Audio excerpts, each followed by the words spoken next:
The Carabao Cup final was concluded yesterday and Pep Guardiola won it.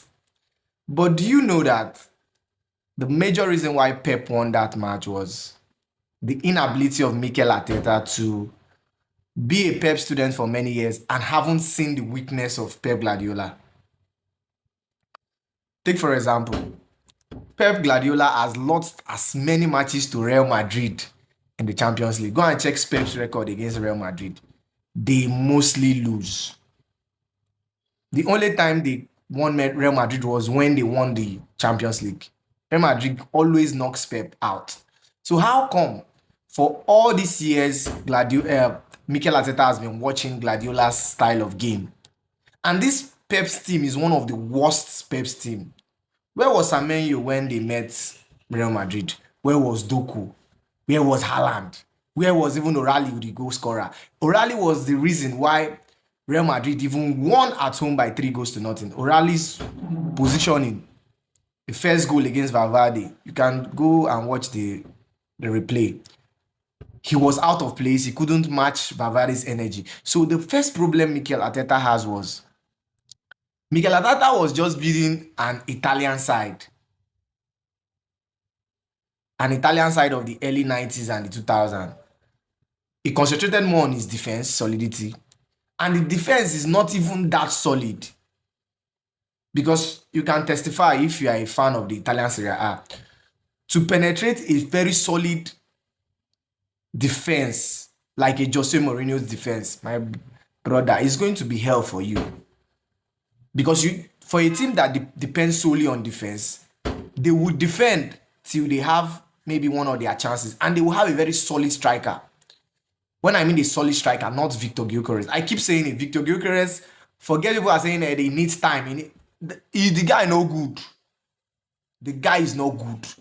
Yesterday, I was expecting him to play Havertz and Gabriel Jesus. Why am I saying Havertz and Gabriel Jesus? Havertz is clinical. Havertz has the pass. Havertz can finish up. But Havertz doesn't have the speed. And you playing Havertz and Victor Gyökeres is as if you are playing the same kind of striker. Gyökeres is not pacey. He's not skillful. He's just full of energy. And he's not even good on the air. But having Gabriel Jesus in that attack would have given them a chance for pace. If you look at Madrid's attack, Vini's pace gave Man City a lot of problem. And that's why Madrid always try to outshine Man City, because of pace. Man City defenders, they don't know how to run. Gabriel Jesus on speed with Rodri. Can Rodri stop Gabriel Jesus? But Rodri can stop Victor Gyökeres. So the first problem was, people are just saying Kepa. Kepa was not Mikel Arteta's first problem. Mikel Arteta's first problem was Victor Gyökeres starting that match. And also Saka starting that match. Saka used to be a very good player, but this season, Saka's strength was his skills. But Saka starting that match for me was a no-no. Even if he was going to start, Madeke Saka, not Trossard.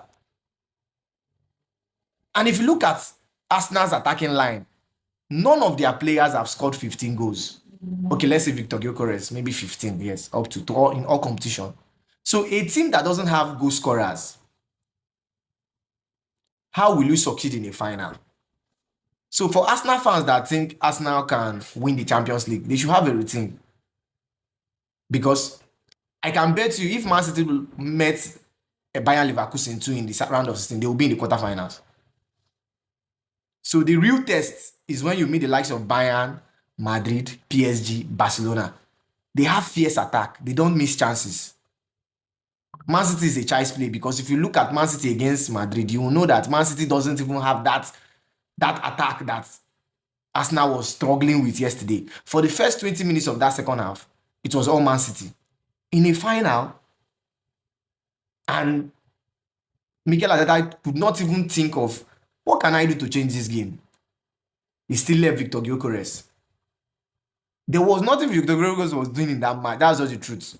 In a case you have to put Victor Gyökeres in this kind of matches, maybe when Gabriel Jesus has lasted like 90 or 110 minutes, he's tired, on 100 minutes mark, then you don't have an option than to put Victor Gyökeres. Undermining that Gabriel Jesus is just coming out from injury, and he hasn't been solid. You can't compare his quality with Victor Gyökeres. Victor Gyökeres is just like Haaland. When your team is finding it difficult, there's nothing they can do. That's what happened in the first leg between Real Madrid and Man City. Haaland was a shadow of himself. Once their team is down, they are not those kind of strikers that can create something out of nothing. They need those passes, they need those touches, and they are not that pacey. You can't give them ball on the run, maybe from the wing, and they run in and maybe play an arrow to score a goal. It's not from Haaland or Victor Gyökeres. So in this kind of match, Man City will definitely come out. You know, they will put pressure on you. So you need an attacker that has space. So when you throw your long passes, Gabriel Jesus will go with space and find your goal. So that's to show that the only thing Arsenal is sure of lifting this season, that is very sure for them, is the League Cup. The league, sorry, not the League Cup. They've lost the League Cup. So they just need to find a way to struggle as usual.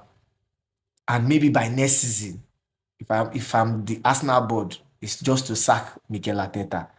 He doesn't learn his lessons. How can you always lose to the same master? You can't find the strategy to win, even if it's once.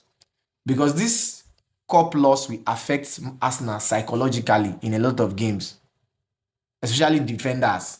They won't have trust on their attack anymore. People like Gabriel, Saliba, and the rest. So they shouldn't blame Kepa. Yes, Kepa is match rusty. Kepa is not that good, but look at Man City too. They didn't play their first team goalkeeper.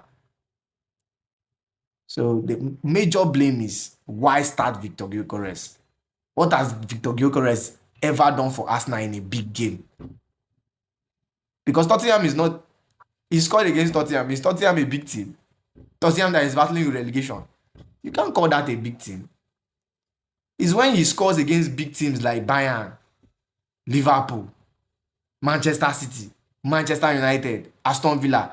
That's when you will regard him as a poacher, that he has come to limelight. That's why I'm not rating Semenyo also. Because when I expected Semenyo to prove himself against Real Madrid, he was a shadow of himself.